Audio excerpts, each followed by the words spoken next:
La pandémie de coronavirus qui met à l'épreuve tous les systèmes de santé dans le monde, quel que soit le continent, si ce n'est que certains doivent également affronter d'autres fléaux ô combien mortels eux aussi.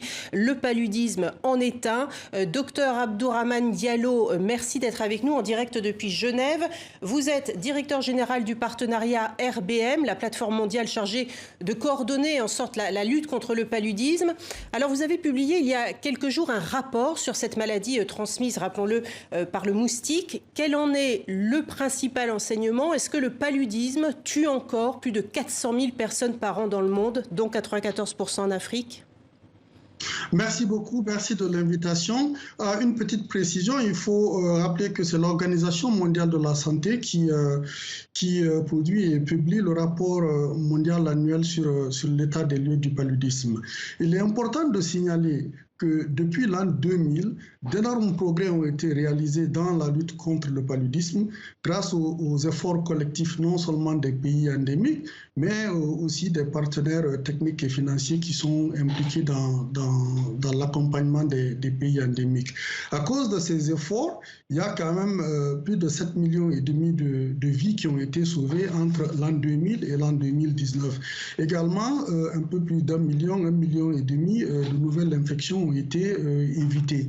Donc, il faut reconnaître que d'énormes progrès ont été réalisés. Si on regarde l'année 2019, comme vous le dites, on continue à avoir un peu plus de 400 000 décès par an. Nous sommes aux environs de 409 000 et toujours nous sommes au-dessus de 200 millions de cas chaque année. Donc rien que pour l'année 19, nous sommes à 229 millions de cas. Monsieur Diallo, excusez-moi, est-ce que l'on est en mesure aujourd'hui de mesurer l'impact de la pandémie de coronavirus sur le paludisme?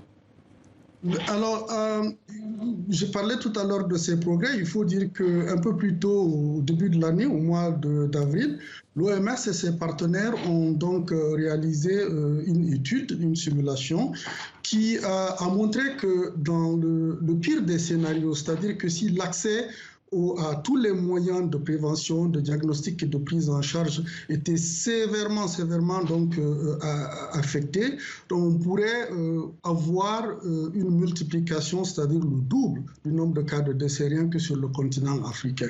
Donc on est parti de cette hypothèse, on est parti de cette crainte d'avoir, n'est-ce pas, un doublement du nombre de cas de décès. Heureusement que ce scénario a été évité grâce aux efforts héroïques des pays endémiques et une mobilisation sans précédent des différents partenaires impliqués. À date, on sait que plus de 90% des campagnes, des différentes interventions, c'est-à-dire la distribution de masse des moustiquaires imprégnés, la pulvérisation intradomiciliaire et la chimioprévention du paludisme saisonnier. Donc plus de 90% de ces interventions sont en voie d'être réalisées. Ça veut dire qu'il n'y a pas eu de baisse de fréquentation des centres de santé due à la crainte du coronavirus? Aussi. Je disais que le plus important, c'est que, en tout cas, ces campagnes ont été mises en voie, sont en voie d'être réalisées. Cependant, il est encore un peu tôt, on n'a pas suffisamment de recul pour mesurer tout l'impact de la pandémie à la COVID-19 sur le paludisme. On pense en fait que malheureusement, au courant de l'année 2020, le nombre de cas et même le nombre de cas de décès pourrait augmenter. On attend de voir, on attend la fin de l'année donc pour avoir suffisamment de recul et savoir ce qui s'est passé. Très brièvement, Monsieur Diallo, est-ce que les objectifs fixés pour 2030 par l'Assemblée mondiale de la santé sont encore atteignables? Et je pense notamment à celui de réduire de 90% le taux de mortalité lié au paludisme. Je pense que le message que moi je veux vraiment lancer à tout le monde, le message que je veux véhiculer, c'est que l'espoir est permis, ce n'est pas le moment de baisser les bras. Juste en guise d'exemple, entre l'an 2000 et l'an 2019, le nombre de pays qui ont enregistré moins de 100 cas de paludisme par an est passé de 6 à 27. Donc, ce n'est pas négligeable. Et donc, 21 pays ont rapporté 0 cas de paludisme pendant une période consécutive de 3 ans. De ces 21 pays, il y a quand même 10 d'entre eux qui ont été certifiés par l'OMS.